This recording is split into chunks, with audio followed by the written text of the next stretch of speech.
Welcome to Whiskey Watching the Wheels, the #1 podcast for Tesla enthusiasts everywhere. Tonight with my gang of merry men here, we're going to give you a quality episode.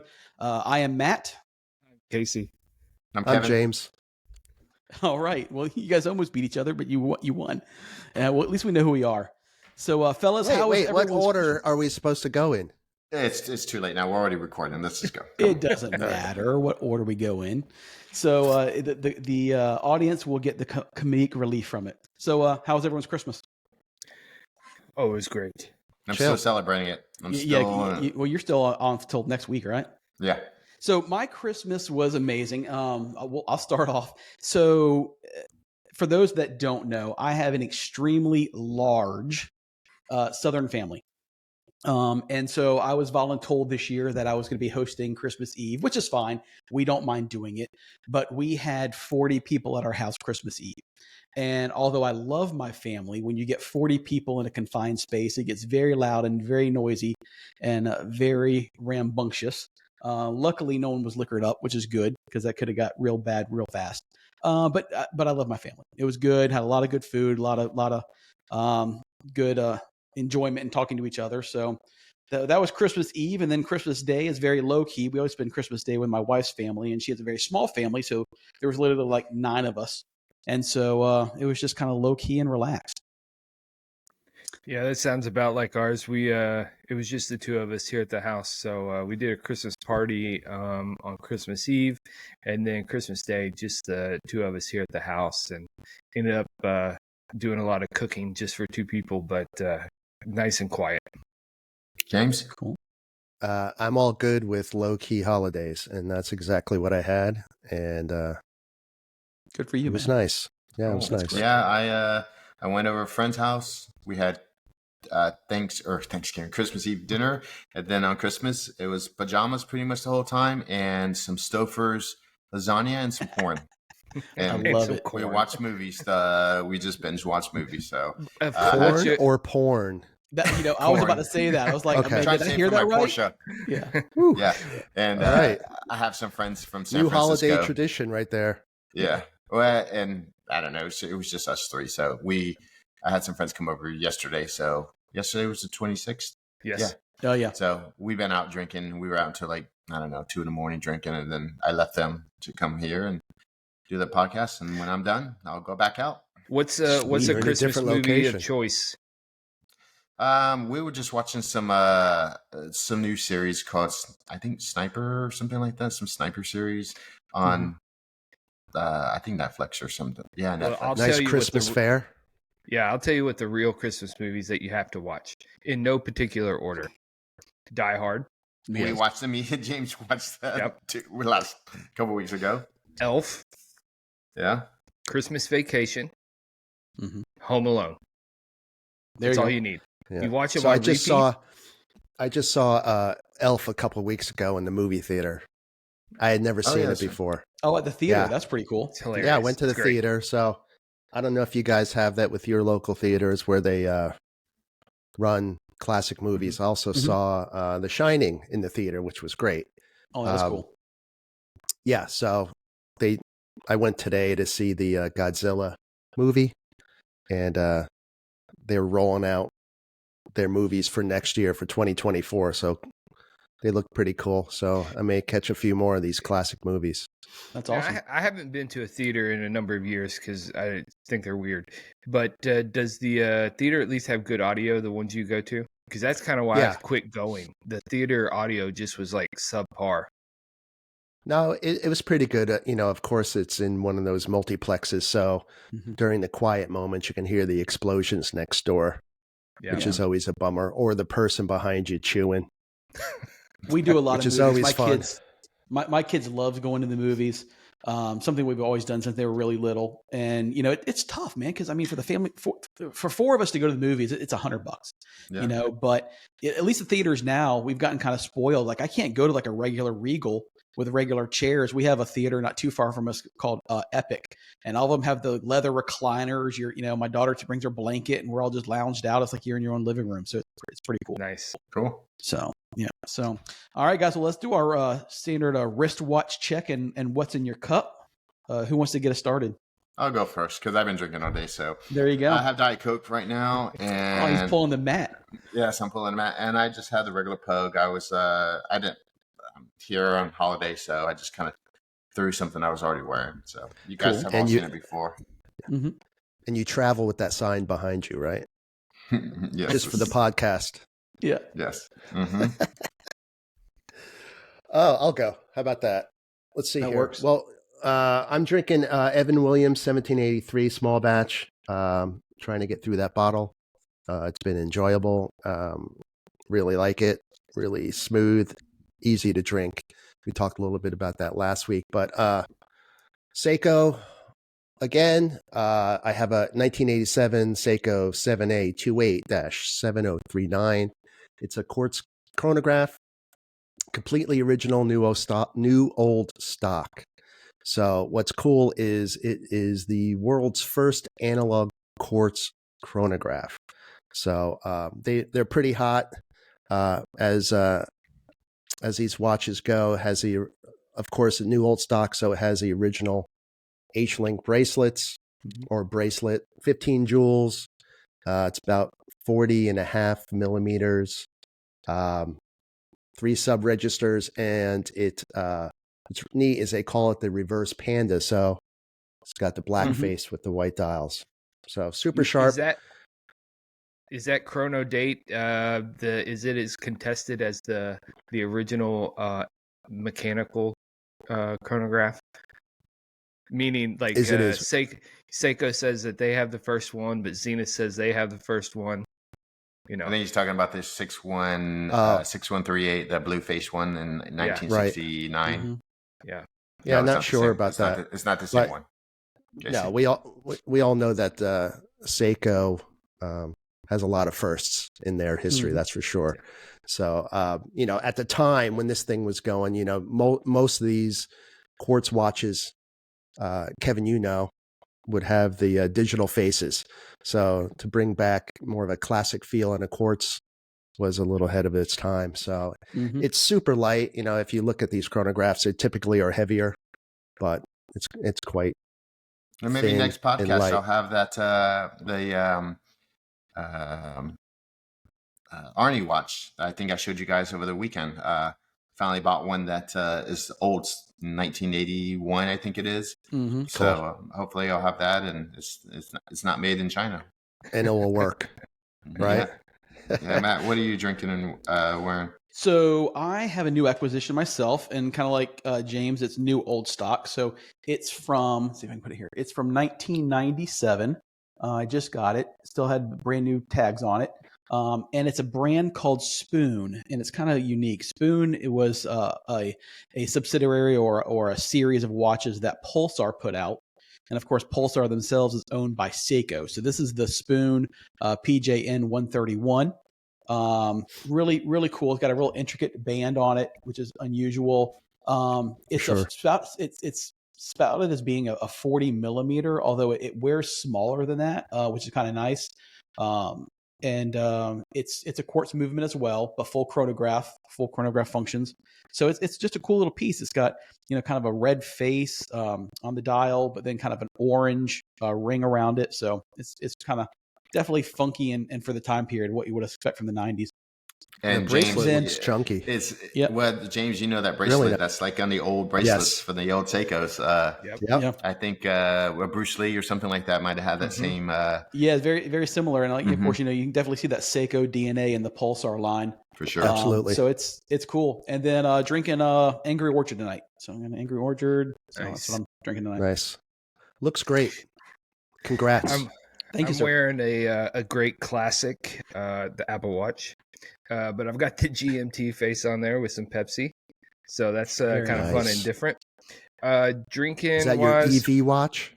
Exactly right. That's exactly why I got it, just so those EB boys will lay off. But that's a long drink. That's not important. But I've got some Jefferson Reserve single barrel. Picked this one up on vacation somewhere, some outlet somewhere. But it was the only time I'd seen a Jefferson Reserve single barrel offering, so I picked it up. Really good. I mean, just like the rest of their stuff, those guys do a good job. Do you have to let it sit like the ocean? No, I don't think Okay. so. I think this one's pretty breathe. good. Yeah. No, I think it's pretty good right out. So something easy but good. Kind of Old Faithful like. Yeah. Cool. Well, I know we didn't have a lot of planned for this segment, but we had a pretty good showing. Matt has numbers. We on our EV. I know we did a thumbnail that was pretty. I guess I don't know. People clicked on it. Yeah. Didn't watch a lot of the. We can see how long people were watching. Most of it 6-7 minutes. Clearly, it was someone who was interested in the Cybertruck. Yeah. Had a lot of, I think, 40 something comments of just people, oh, you guys suck and da da da da. You have no sources, et cetera, et cetera. You got to take the good with bad.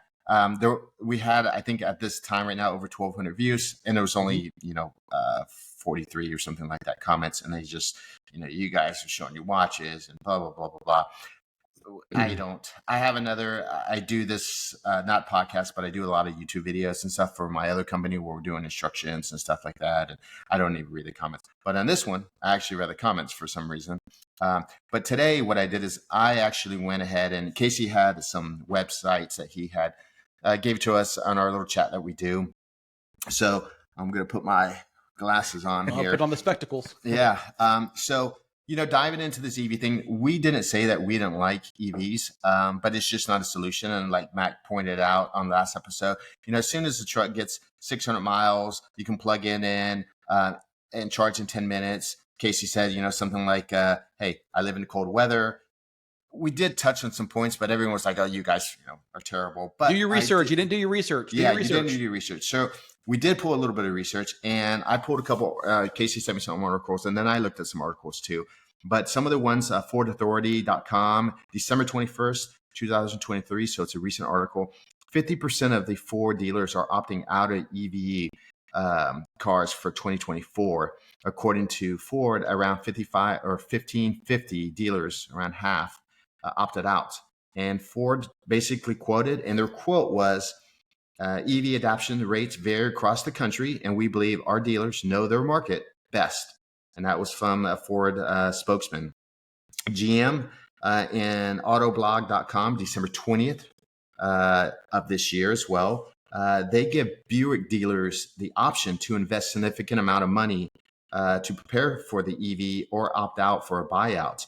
And that was last year. 1 year later, the brand has lost nearly half of its dealerships as it prepares for the first rollout of EV cars.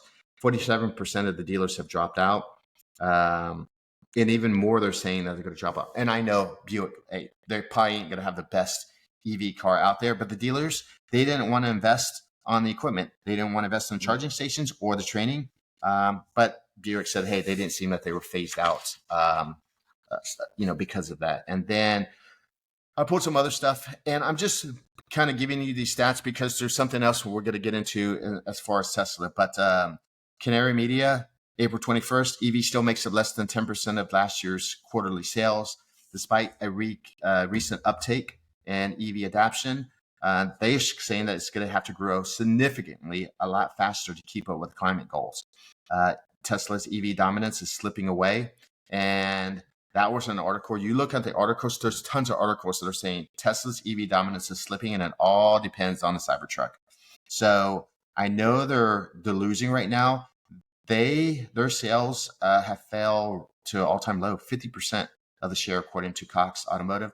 They between first quarter and third quarter, they're at 56.5%.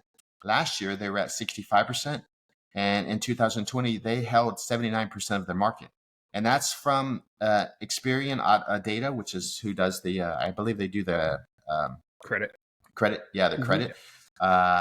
So, well, you can manipulate those numbers too. So, the second you say that, you're going to get a response as far as, well, there's more competition, yada, yada, yada. And look at the 100%. Numbers. And Tesla has sold how many millions last year? So, they sold actually 1.1 million cars last year between the Model 3 and then they sold, I think, 76 of the top one. But when you look at the Tesla truck, everyone's saying that, hey, this is kind of Tesla's, the Cybertruck is their, I guess, their way to get back in the market. But there's tons of articles, and I just grabbed one of them. They're saying right now 45 years. There's 1 million orders, and that was when it rolled out. 1 million orders. It's going to take 45 years. Tesla plans to ramp up 250,000 annually by 2025. Right now, they're only producing 125 cars per year. Here, I don't know if you guys know, but I used to own a motorcycle dealership. I also believe too, Tesla's not like the typical dealership where there's floor plan. And I believe that a dealership, I'm sure my dealership was motorcycles. It wasn't cars, but you're paying per day to hold a car in a lot at a reduced rate. And Tesla doesn't have your traditional dealership. You buy directly from them. You order the car, it gets either shipped to your house or you pick it up at the dealership. So for a dealership, I think some of them, there's only 10% of the cars are from all the stats are EV cars. Are they going to invest substantial amount of money to have a car that only 10% of the markets, and again, this is just my opinion, that only 10% of the market is going to buy? Now you could say, well, they're only going to have 10% of the cars. There's not going to have a lot of cars there. I don't know, but there are a lot of traditional competitors like Honda, BMW, Mercedes, Kia, that have gained, and even Kia that have gained at Tesla's expense. Rivian, is that how you guys say that? Rivian, yeah. Rivian Auto. Rivian, yep. They've increased 5%. They doubled from a year ago. But then you also got to look at, there's tons of YouTubes. I've seen one of them, because the body is all one piece. Mm-hmm. Somebody dented the back of it, and it was going to be like $70,000 to fix that. Yeah. And someone actually replaced it with a dentless repair. It's all over the internet. So, those are just some of the stats. Hey, again, I know that, and these are all stats I pulled from sources. You look on there. I like the way the Tesla truck looks, but to another point, who buys trucks? Like Casey, I live in Florida. Casey, you live up. You're not going to have soccer moms buying a truck. There is a certain person that has a truck. I have a truck. Casey, do you have a truck, Casey? Everyone has a truck. But they don't have a truck. Like, if you go to the metropolitan areas, not everybody has a truck. I think we're kind of where we live. We see trucks all over the place. But if you go to New York City, there's hardly any trucks. You go to San Francisco. I was just there. James, you were just there. Do we see a lot of people in the city where there's dense population that there's going to have the charging stations and stuff like that? I don't know if, like, my wife's a little bit different. She likes trucks, but a lot of ladies, it's too big. They want something small. So I don't know. I mean, we'll see what the future holds. I personally think, we see all the videos. We see, people digging ores, these kids digging ore for the batteries and stuff like that. Just, again, this is just my personal opinion. We're not Tesla haters. I personally don't like the styling of the car, but we are car enthusiasts. We like to, and I know you guys can all say, hey, you guys drive Porsches. Well, there has been a change. They all don't look the same. But again, that's kind of that was my thing. If we came across in the episode that we hate Tesla and hate everything about everything, that then we failed in our mission, because that wasn't the thing. The whole point of the episode was to talk about how we feel that electrification fits in the future of society. Do I personally like the styling of the Cybertruck? No, it's not for me. Do I like some of the technology they're including in it? Yeah, some of the stuff's pretty cool. I mean, I think that I think the full self-driving mode is a bit underbaked right now. I think a lot of people are using it thinking that just from, being naive, that it will just fully automatically take them wherever they want. And it tries and it gets it right a lot of times, and sometimes it gets it wrong, and so. You know what? Not to cut you off a little, Matt, but how many of YouTube videos do we see of people taking the Tesla cars and the dashboards and tweaking this, and they're complaining about their $100,000 vehicle, that it's just slapped together. They're paying $100,000. That's a lot of money these days. And, it's poor quality. What's Tesla going to do to a Cybertruck to pump up those numbers? Because as a manufacturer myself, it's harder to deal in stainless steel, and these cars are supposedly stainless steel, or to mold a stainless. And I think, again, I'm not a car engineer. That's one of the reasons why probably some of these manufacturers went to aluminum. The side panels they're easy, fast, boom, crank them out. It's like pressing a freaking Coke can. Now you're doing stainless steel. What's going to happen? And I hope it doesn't happen. And I hope the fit and finish would be a lot better than as the company grows. Hopefully their fit and finish would be a lot better. The Cybertruck, because of its styling, and I understand why they did the styling the way they did, and I get it. Listen, we even threw up in our little group chat a picture of a slot car. It is aerodynamic. Yeah, it is aerodynamic. When you have a wedge of cheese, it's gonna be aerodynamic. All right. But from a styling perspective, you talked about Rivian. I love the Rivian R1T, their truck. I love the look of it. I think it's got some really cool innovations. It's got a tunnel that goes from the left to the right where you can put camping gear in and everything. It's really cool. It's got the same kind of tonneau cover, which again, they've had problems. They had problems with the tonneau cover breaking. They had a recall on it. It was a simple fix, but I like the styling because it looks more like a conventional truck. Again, I'm not drawn to the styling of the Tesla, but it's got some things on it that to me seem silly. I was watching a video the other day. It's got a tonneau cover because of the angle that it goes. When the tonneau cover is closed, it blocks your rear view mirror. So they've installed the rear view mirror, like a lot of GM vehicles, is a camera. But now, listen, I like redundancy. I want to be able to use the camera if I want to, but if I want to use the mirror, that as well, because if the camera breaks, you're screwed. And so to me, to have if you want to have the tonneau cover closed, which is going to, in my mind, help your drag coefficient, because now you're not creating air, you're reliant on a camera in the rearview mirror. So there's some things that I just think they missed the mark on, just from a design perspective. That's just my opinion. I'm going to take my inner Casey and just say that the market will dictate if it's successful or not. 100%. Absolutely. Yep. So I agree. It doesn't really matter what we think. Obviously people left plenty of notes and comments, and that's all great. And they continue to comment, and I encourage them to do so. Yeah. And that's fantastic. I choose not to read those because it doesn't really matter to me. But opinions are opinions, right? So we all have our own, but to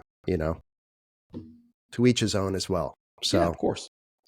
I think when you got something new coming out, which Elon has done a great job, he's basically defined this market. What he hasn't done well is build a quality vehicle yet. We still know that the panel gaps suck. Some of the materials are suspect. Longevity, I think, is still a question.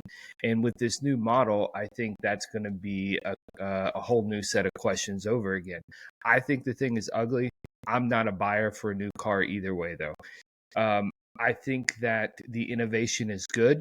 I think that ultimately we're going to have to move, as we said last time, to hybrid vehicles. But the 100% EV vehicle outside of the coastlines is not a valid vehicle. No.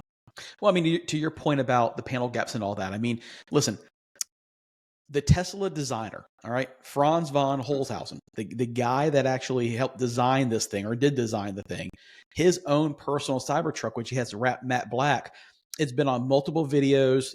He takes it to all the Cars and Coffee in California. I follow all those guys, and all of them, everyone from the Motor Trend editors to everyone says it looks like dog shit. I mean, the panel gaps are not good. Everything's overlapping. It's not a quality product that you want to put out there, but this is the designer who's proud of what he's driving. And it's just not constructed well. Will they work that out? I'm sure they will. Sure. Everything happens from repetition. But I think also too, the people that buy these cars, let's face it, we've all talked, are they really car people? Some may. No. Some may not. Some may not be. But in my opinion, I believe they're not car people. Like I said, we had a friend that has, he bought one, drove it, and he needed it for his work because he's driving 80 miles back and forth. And he just said after a while, the novelty wore off. It got boring, and he went on about a Cadillac. I mean, like the supercharged one, because you're going to erase over 100 years of that, what an engine sounds like and stuff. It's not going to happen overnight. So, the styling is, Well, no, so the styling is, subject. Everyone has their own idea of what something should be. Tesla styling is very minimalistic. It seats, it's a screen. I'm not a fan of the yoke. I mean, if you go hand over hand, I've used them. I don't find them intuitive. So to me, I like styling more like a conventional vehicle. That's why I'm a real fan of the. Again, I'll never call it a Mustang. I'm a fan of the Mach-E. The Mach-E looks like a car, drives like a car, everything operates like a car. It's still got a big screen in it, but it's more conventional style. And again, style is subjective, but I'm just drawn more towards that. The Polestar, the Rivian, they look more like traditional vehicles, yet they're still fully electric. That's what I'm drawn towards. And we all know Porsche has an electric car too, and none of us are like, oh, we love the Porsche one because we've driven in that too, and no, it's just not our cup of tea. So no. I know we were kind of beating a dead horse, and I know we didn't really want to talk about it, but hey, what? Let's move we on. had nothing to do, so I do know.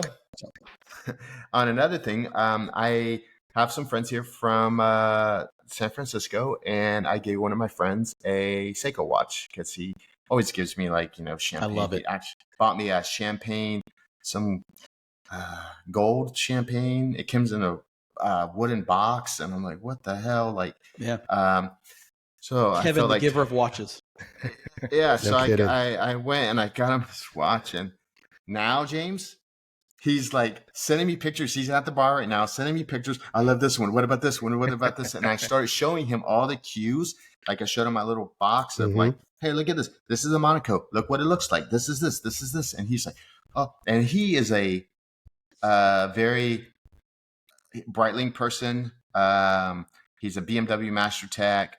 He loves like really nice stuff. And at first I didn't, because he doesn't wear a watch, but at first I didn't think he was going to like it. But now he's like, he just showed me one of the watches. He wants an all black one, like a dive one. And he's like, there's one that was Taiwan, made in Taiwan, only 1,000 made. And I was kind of trying to talk him out of it because I was like, that's made in Taiwan. Now he's upset you can't just buy a watch from Seiko. And I said, you can't buy Rolex from Rolex. Like, right. You got to go to dealerships. So, well, hold on a minute. Well, once you know. You can buy a watch from Seiko. I've bought watch directly from Seiko. I get text messages every day from Seiko Direct. I don't think you can. I just went on their website. I'm telling you, SeikoUSA.com. They click on it. You have to go to a dealer. No, I bought it online. I bought one last night. Oh, so they do have like the Seiko store, I think is right. Yes. But not all of their watches are on there. Oh, probably, maybe not. But like, I got one. I get these texts right here. Look at, like, I get this all the time. Like, look at here. This is from straight up from Seiko, and it's got the ad for the watch and everything. Click on Seiko USA. You need to block them. Exactly.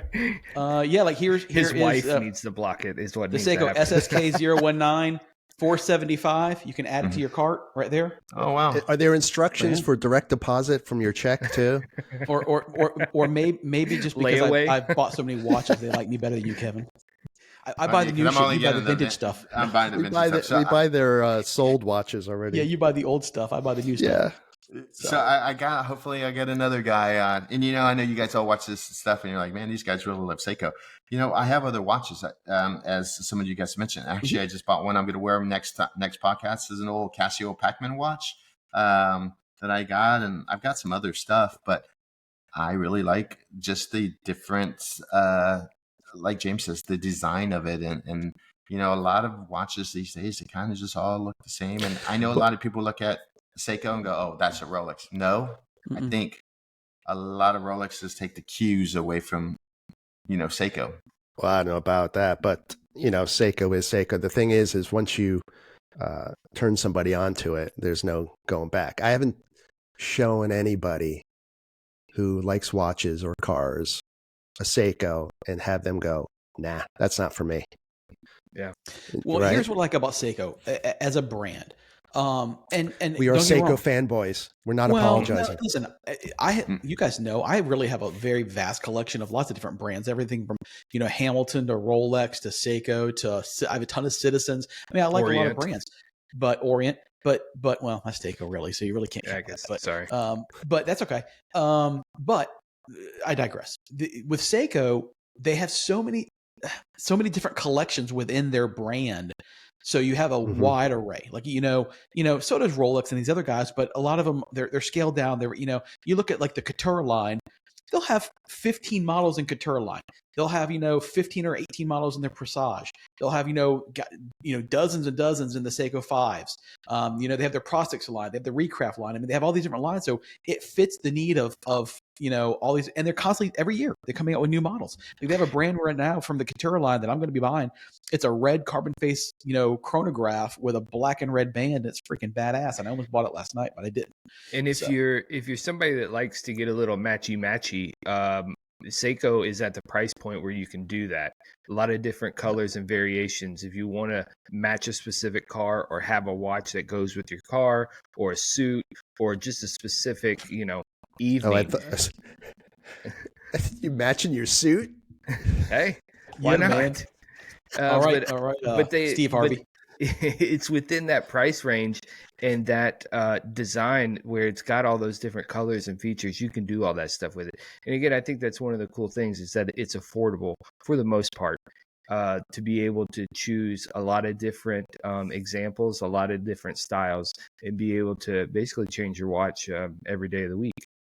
Because let's face it, I mean, a watch these days is just man jewelry. I mean, because we all have these that tell the time, and there's everywhere you see clocks all over the place. So it's not like, you need it. But for me personally, it's more of a conversational piece. People look at them, they go, oh, what kind of watch is that? Because not too many people. I mean, when I first met James, I didn't know nothing about Seikos, but that Seiko did bring attention to my eye.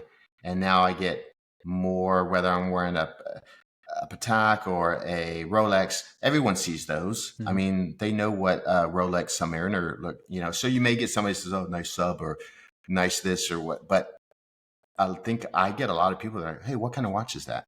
Much, much more than any of my other watches. So I've had more people stop me when I'm wearing that bright orange Seiko GMT. Hey, what are you wearing there? Than I've ever had when I'm wearing, it doesn't matter if I have a Hamilton on or my Tag Heuer or Rolex, or it doesn't matter, my Omega Speedmaster. I have more people stop me with that orange Seiko. No one has. Hey, that matches your suit. It does. It matches your orange polo. No one has ever asked me about the face on my Apple Watch. Listen, hey, that's a really cool down face. Let me download that one. Nobody's ever said. I broke down. I gave 2 watches for Christmas. I gave my son a Swatch watch because he loves Dragon Ball Z and it had a really cool Dragon Ball theme to it. And then I got Stacy the Apple Watch because she wanted one for her phone. And she's going all in. She was an Android. Now she's going all in, 100% all in. So she loves her new Apple Watch, and I understand the appeal. I know that I could probably benefit from having one, especially for my business. I agree.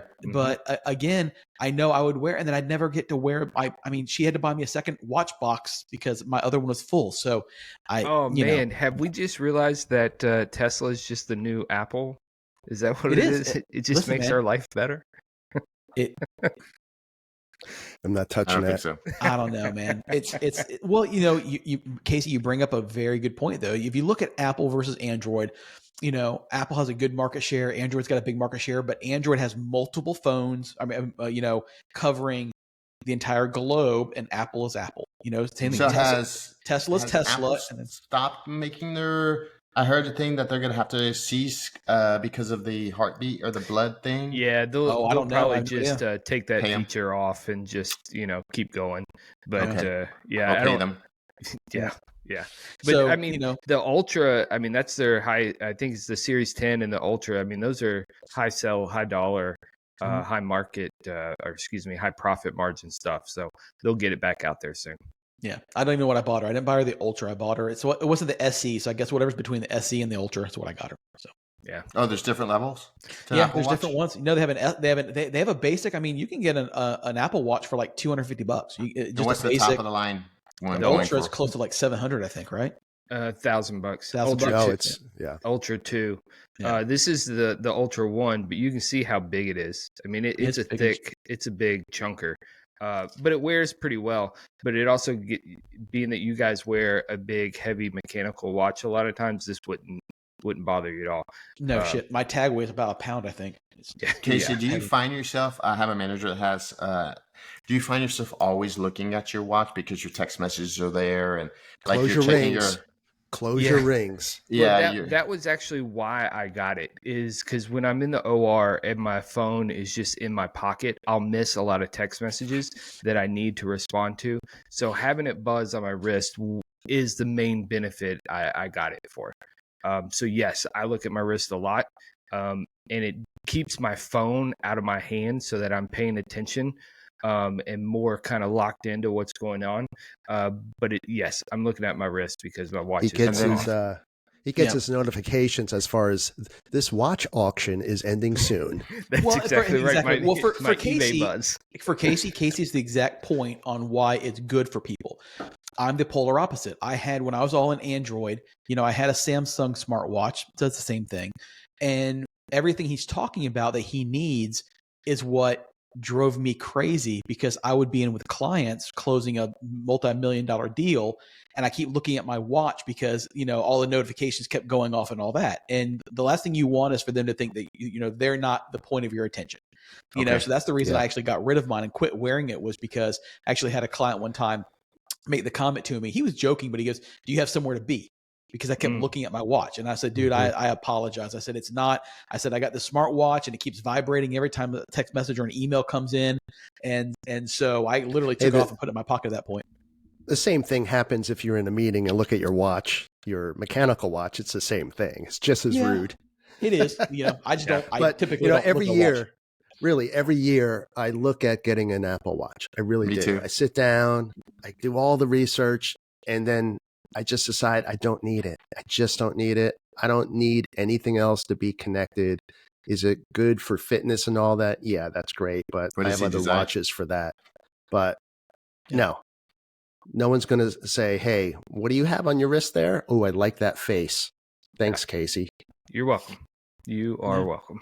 No doubt. So Casey, do you use it for your how many steps you take and your heartbeat and all that as well? Yeah, it does help me focus on that stuff. When we, take the dogs for the walk, or I'm going for a run or whatever, it does give you, it almost gamifies your fitness a little bit. Okay. And that, I think for some people, a lot of people, works. The ring thing works, and you can set, your different calories and wake and, all that sort of stuff to whatever your Use it level for is. sleep? I don't wear it during sleep, but you can use it for sleep. Yep. It'll monitor your different sleep levels. It'll tell you, your phone does this too, but it'll tell you when to go to bed. It'll do all that stuff for you. So I think for fitness, it can be super helpful. And if you need that level of interaction or reminders or gamification, I think it does really good job of that. And it's waterproof? Yeah. This one, all of them are waterproof, but the Ultra is even more so. Stacey Does even it had give a you thing an on hers. alarm? Does it give you an James and I are alarm asking all to? these questions about the Exactly. Apple Watch that we can't stand. We're like, does it do this? Does it do this? Does it do this? Listen, Stacey was playing with hers yesterday, and it has a thing on there like water lock, and you push it. When you take it off a water lock, you hear a little puff of air go, and it like pushes stuff out. I guess in case there's any water in any of the holes or whatever. Yeah, not touching that one. But does it give you an alarm to take the rower off the wall back there and use it? Yeah. It would, yeah, but it comes off enough, so it's all good. I love it. Geez. So, you guys have any plans for New Year's? We just had some friends come over to the house, going to just kind of hang out and just low key. We're closed New Year's Day, so I can actually stay up late and have to worry about getting up at 4 a.m. So. Yeah, 4 a.m. I enjoy that wake up call every morning, but we don't really do much on New Year's. So I love it. Nice. You send text messages at 4:30, 5 o'clock, and I'm the only one that answers. That's true. That's true. I have to catch up from the 11:30 and midnight text messages we go to coming bed from early. the other two over there. Yeah, The midnight crew. That's right. We got 2 shifts going on here. exactly. That's right. Yeah, no, I do the low key New Year's Eve. Probably for the last 10 years or so, I would typically do a New Year's Day trail run. Mm-hmm. But Cool. I haven't done that for a couple years. But that always kept you honest on New Year's Eve. Mm-hmm. Man, I don't know what I'm going to do this year. If I'm going to go, parking's really, the city's really, St. Augustine's been the parking garage was full at 1:00 today. Oh, Wow. So yeah, we couldn't, I mean, I found parking because I know spots, but I don't know. I don't think I might go home back to Zephyr Hills early because I don't know if my liver can take tomorrow and tonight. Dude, you've been running through it, man. You've been running through it. Yeah. So my wife just woke up from a nap right behind me, so in front of me here. So Well, it sounds like Kevin's closing his liquor rings on his Apple Watch. Yeah. she's probably like, "Fuck, I gotta go back out again." And my friend's like, "You better come back out. If I came down here and you guys are to do your fucking podcast, I'm like, hey man, I gotta go do Got this." priorities, Like, man. It's a problem. It's an hour. Priorities. It's yeah, only that's an what hour.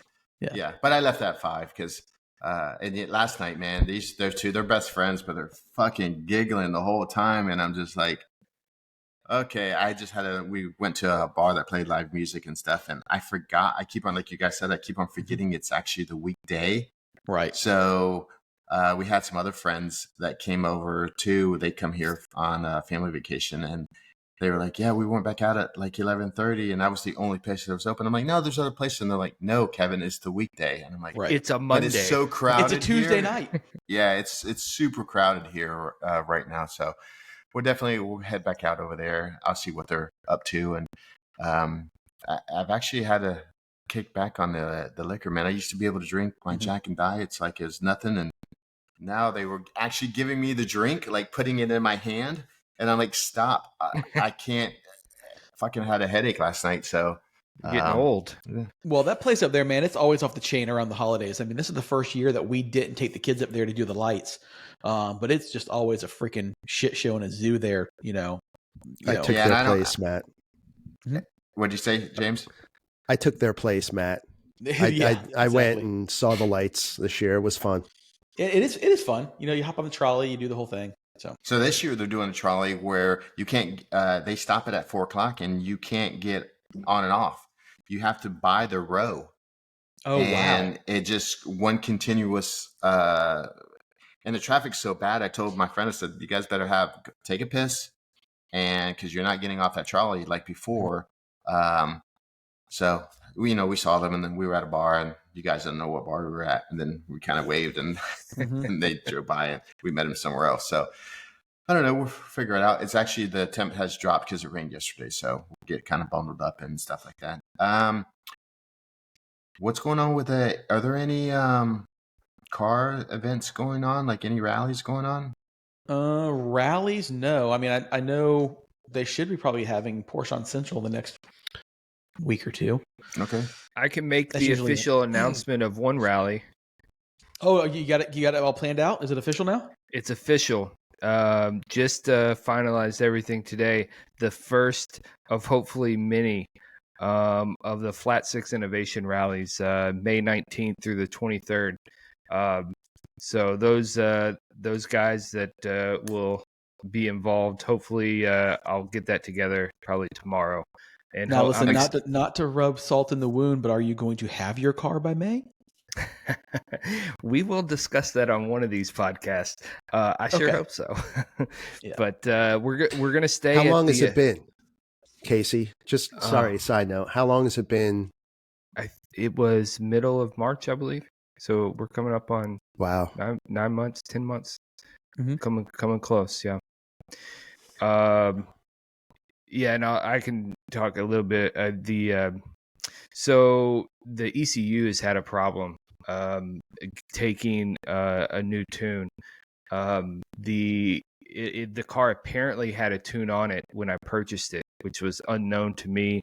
I presume the dealer didn't know. And so the shop, which we'll talk about eventually, when he went to when he went to apply a new bass tune, the ECU would not accept the tune because the database within the ECU didn't match with the database that he was trying to apply. And apparently with these older tunes from like like Fab Speed would use, or some of these other Softronic, whatever the like My Genius type computers would use. They lock them out, don't they? Lock out the ECU? Yeah, they would use a generic database for the parameters, because all the VAG ECUs basically use the same ECU. Or all the different cars use basically the same Bosch ECU. So they could use the same base map and just not fill some of the database. So when you apply that tune to, say, a 911, but the base tune came from like an Audi, or the tune that they put on came from like an Audi, and you go to put a new Porsche tune over it, the databases don't line up. And so it would lock it out, just like you said. It's like matching Excel two Excel spreadsheets. Correct. That's a much better way to do it than how I just explained it. So we had to send the ECU out to some guys in Italy. They basically have to replace the main chip, actually get into it, desolder to solder on a right chip. That has apparently been done and is being tested on a vehicle over in Italy. And then it has to be reprogrammed with what options are on my car specifically, and then sent back over here, have a base map applied, tuned, and then road tested. Jesus. What was your original estimate, Casey, on the timings? It just seems like nothing's going straight forward. The base estimate was the end of October. October 31st of 23. That was in contractual form just a date that was not necessarily going to be adhered to. It was a good hope, but because of the nature of the build, it was not a guarantee date. Mm-hmm. I was hoping to have it for foreign. That obviously didn't happen. And since then, I've just tried to back out of it and just be like, sure, this will get done. Well, I'm not trying to bash your motor guy at all here. I'm just curious, because with everything mechanical, once you open it up, you never know what you're going to get into. So I've had the same situation with 3.2 in my SC, as far as the delays and such that were unexpected. So I'm just more curious to find out, about this process, because this is a much newer car than an 83. It is much newer, right? It's an 08, but the amount of literal custom parts that were either designed or made specifically for this engine it is quite a few. So even like the airbox, which was, my car will be the first to have the complete air system, completely 3D printed, customized, intake manifolds and airbox. There was delays in producing those parts. There was delays in getting, new mufflers, all these little things. And as you know, all these little things add up. And here we are, 3 months later, and, we still don't have a car, which, listen, I'm disappointed. But the builder has been completely transparent. We text almost every day, discussing where we're at, what we're waiting on, where we're going. That's great. So communication has been exceptional. And so that's key. Like, that's key on, like, when you're doing something of that caliber, is communication, touching base with everybody. So that's good that he's been doing that. This was a stretch for me to do in the first place. And so he's done a really good job at kind of managing my expectations and helping me understand the process, what he's dealing with on his end, and helping me kind of like chill my nerves and kind of like just be happy that things are moving forward. They're just a little bit slower than expected. Cool. And what has Matt learned from all of this? Don't change anything till shit blows up. just drive it till it fucking blows up, and then deal with it. Yeah. I was telling James to do the same thing with his 912. I said, hey, just drive the thing till it blows up. Drive it, enjoy it, and God forbid if it blows up, deal with it then. Well, over the holiday break, my daughter and I went out in the 912, and she drove it, and we had a blast. We had an That's so absolute cool. blast That's in this so cool. Yeah. very old car, just very unique feel to it. And, that's one of those, I get more and more inquiries from friends as far as, I want to get a 912 now, just because it's so different from your other air cooled. No, Speaking of which, what's did your different? buddy? I'm sorry, Go ahead, Matt. Casey. Did Go your ahead. buddy buy that one up here? No, he did not. So he went up, looked at it, and it was just a little too far gone as far as the rust goes. Yeah, I noticed that So- those pictures weren't included. Oh man, yeah. That's the thing with these cars. They're not, rust proof. We wish they all were, but Exactly. the key is to get a solid car. Everything So- else can be dealt with. So why is it I'm the only guy that likes the 914? You guys don't like the 914. It's air cooled. It's different. Come on. I think it's cool. I never liked it just from being in Volkswagens, and we'd see them because they always go to bug shows, and Right. we'd be like, oh, back then it was, and this was in the 90s. Oh, that's They were poor man's Yeah. Porsche. And now I will say I've seen they made one with a 6-cylinder. Sure. That's a cool car. That's a cool car, but they are a lot of money. For that kind of money, I'd rather just purchase a 911. What was it, 2 years ago, James, or something like that? They had Rensport. I don't know if you went to that, Matt, where it was all the 914s. And No, I didn't go. Yeah, they they were cool. They were very cool. They were cool, but even then, though, people were like, the 914. That's the car that they're gonna highlight. Okay, and yes, they brought a lot of them out, but when they were giving away the awards, though, I did notice that everybody was just talking. It was Sure. It's their own little clique, like it's kind of like their own little That's with every car brand and sub brand within. I just like the fact. I mean, brand. it's not. It doesn't look the same. It's got a Targa on it, so you get the air cool thing. You got something. I just think they're kind of cool. So I think Go for they're it, Matt. almost like a more expensive Miata. They're super lightweight. They're not fast. People say, oh, it's awesome because it's got a Targa. Miata is obviously convertible. It's fairly obtainable for normal people. $20,000 for a good 2-liter. A Miata even more so, even though prices are going up on those. If you've ever kept track of those, I still get a Miata. I'd buy a Miata. I would buy a the Miata. 90 to 93s. The 90 to 93 NAs are creeping up in price. It's hard to find like a decent one for under $8,000 anymore. Yeah.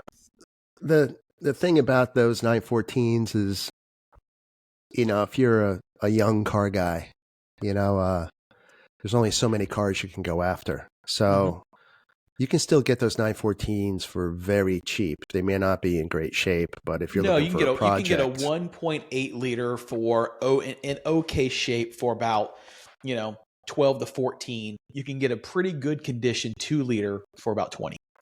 But if you're a young car guy, you're not buying that car. You're buying a Honda Civic Si or a Type R or something that they grew up with, and that was their car, because that was not on anybody's radar, I guess, lot list. Yeah. No. Yes. No. But so you look at someone like myself, right? I already have a 911. I love my car.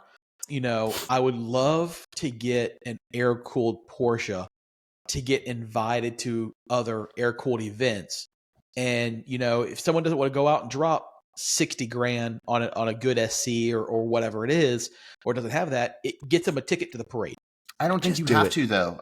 Do it. I don't think you have to drop that kind of money. No, I saw you don't. plenty of $30,000, $40,000 drivable, nice SEs, Targas, Cabriolets. especially Targas too, but nice cars that you can purchase and drive and don't have to worry.